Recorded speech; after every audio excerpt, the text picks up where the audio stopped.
Hello everyone, कैसे हैं सब लोग। मैं हूं मिथिलेश सोलंकी, सहायक आचार्य इतिहास। आज हम पढ़ने वाले हैं पूर्वी समस्या। पूर्वी समस्या की ऐतिहासिक पृष्ठभूमि के बारे में सबसे पहले स्टार्ट करते हैं। पूर्वी समस्या का अभिप्राय उन अंतर्राष्ट्रीय समस्याओं से है जो यूरोप में टर्की साम्राज्य के पतन के साथ शुरू हुई। टर्की साम्राज्य का जो है, हम इस हिस्से को ले सकते हैं टर्की साम्राज्य के लिए। टर्की साम्राज्य ही एकमात्र ऐसा पूर्वी क्षेत्र था जिसका यूरोप के राज्यों के साथ सामूहिक रूप से संबंध था। 17वीं शताब्दी के अंत तक तुर्क साम्राज्य तथा ओटोमन साम्राज्य अत्यंत ही शक्तिशाली था।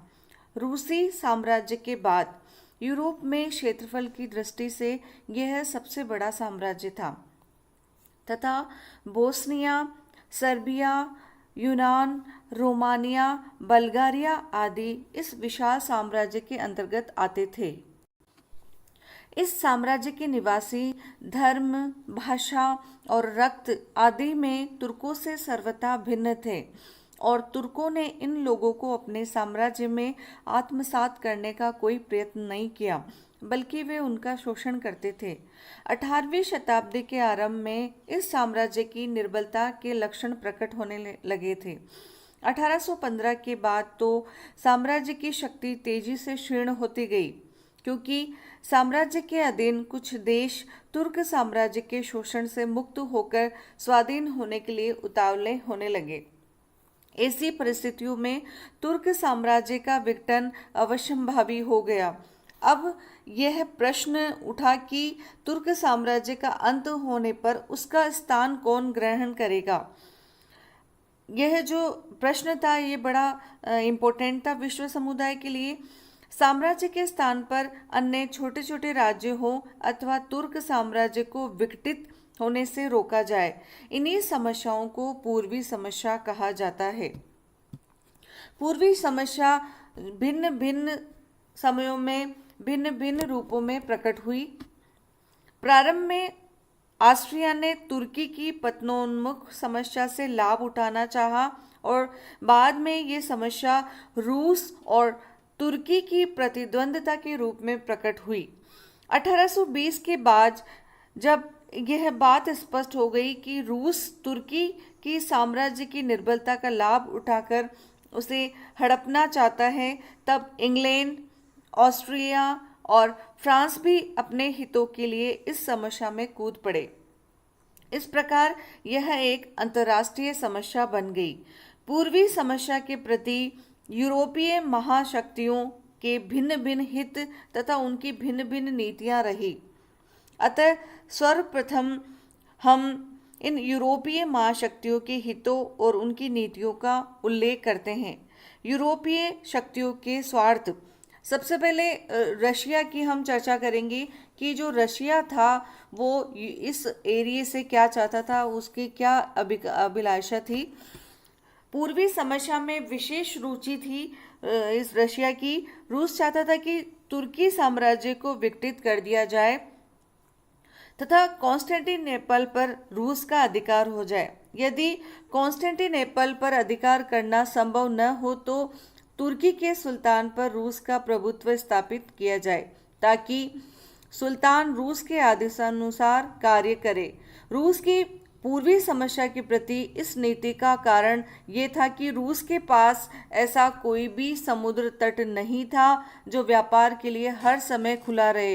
इसके अतिरिक्त रूस अपनी जल शक्ति में वृद्धि करना चाहता था, इसलिए काले सागर तथा जल डमरुओं पर अपना नियंत्रण स्थापित करने को उत्सुक था। रूस ग्रीक चर्च को मानने वाला था और किंतु इस चर्च के पवित्र स्थान तुर्की के अधिकार में थे। अतः रूस इन पवित्र स्थानों को अपने संरक्षण में भी लेना चाहता था। बाल्कन प्रायद्वीप में स्लाव जाति के लोग अधिक थे तथा बाल्कन रूस का पड़ोसी भी था। इसलिए धर्म, भाषा और जाति की एकरूपता के कारण जो निवासियों का सांस्कृतिक संबंध इनसे मिलता था। इन सभी कारणों से रूस ने तुर्की सुल्तान से उसकी निर्बलता का लाभ उठाकर अनेक सुविधाएं प्राप्त कर ली। 18वीं शताब्दी के अंत तक रूस तुर्की साम्राज्य की ओर निरंतर बढ़ता रहा तथा साम्राज्य को कमजोर बनाता रहा। इंग्लैंड। पूर्वी समस्या में इंग्लैंड की रुचि के मुख्य दो कारण कह सकते हैं। प्रथम, इंग्लैंड को इस बात का भय था कि तुर्क साम्राज्य पर रूस का प्रभुत्व हो जाने से उसके एशियाई साम्राज्य की सुरक्षा को खतरा उत्पन्न हो जाएगा। दूसरा, इंग्लैंड अपने व्यापारिक हितों के कारण भी तुर्की साम्राज्य को बनाए रखना चाहता था। ऑस्ट्रिया। पूर्वी समस्या में सबसे अधिक रुचि रखने वाला देश ऑस्ट्रिया था। ऑस्ट्रिया का देश चारों ओर से जो था वो घिरा हुआ था, इसलिए ऑस्ट्रिया को समुद्र तक पहुंचने का मार्ग चाहिए था जो उसे तुर्की साम्राज्य से ही प्राप्त हो सकता था। इससे न केवल उसे व्यापारिक लाभ था बल्कि उसे अपने साम्राज्य के विस्तार में आसानी हो जाती।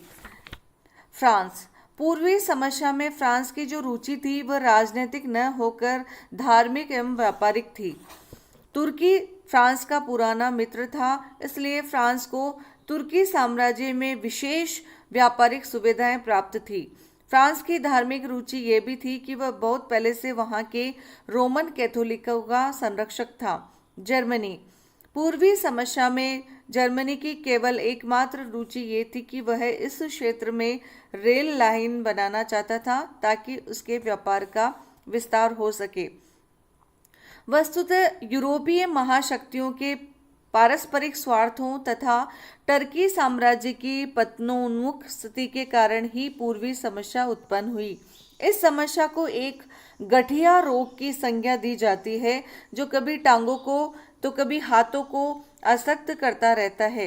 इस समस्या की व्याख्या करते हुए जॉन मॉर्ले ने लिखा है कि परस्पर विरोधी जातियों, धर्मों एवं स्वार्थों से उत्पन्न जटिल, असाध्य एवं परिवर्तनशील समस्या को ही पूर्वी समस्या के नाम से जाना जाता है।